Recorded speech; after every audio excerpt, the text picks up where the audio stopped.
Hello and welcome to part 3 of increasing loudness.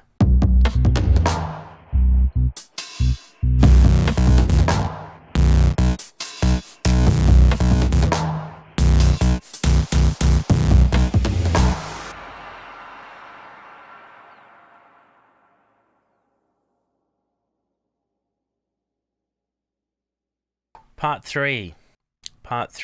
Alright, so we've covered serial compression, we've covered parallel compression. The next step is to use limiting, okay? And as we've done in the other two parts, where we're doing it at the track level, we're doing it at the group level, and we're doing it at the mix bus level. And it doesn't have to be really extreme. There is definitely a trick to using limiting. So how do we use limiting to control loudness? Well, essentially we're doing a different approach to parallel.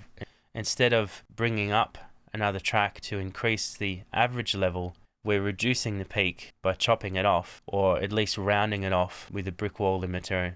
Because we've chopped it off, we're able to push the level up even more.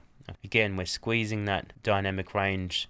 Most importantly, you want to try and keep the limiting pretty inaudible. You want it to be a transparent sound, and the only way you're going to get that is by balancing out the output. The way I approach limiting is pretty simple.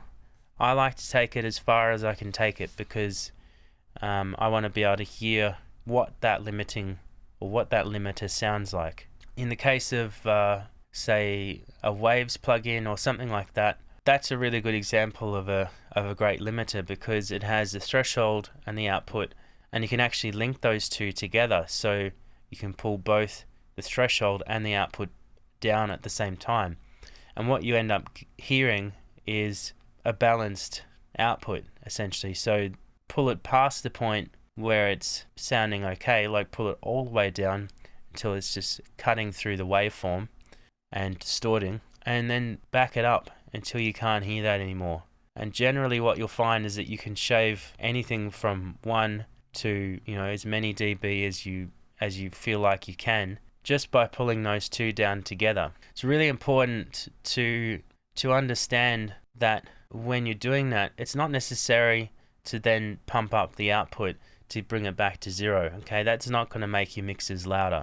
Keep it somewhere where you can obviously hear the track and it's part of the balance.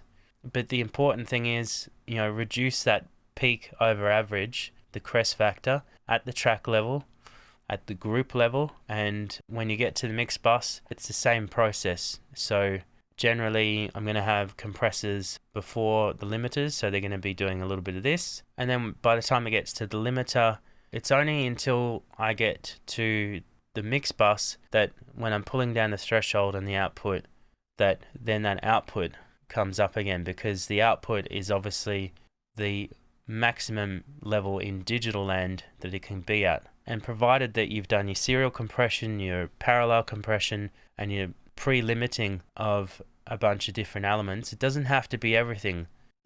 You will find that a lot of that stuff in the chain doesn't have to work as hard, and so you're naturally going to get a mix that sounds dynamic but is still loud, okay? So it's really important to balance, to A-B things, to make sure that what you're actually getting is transparent.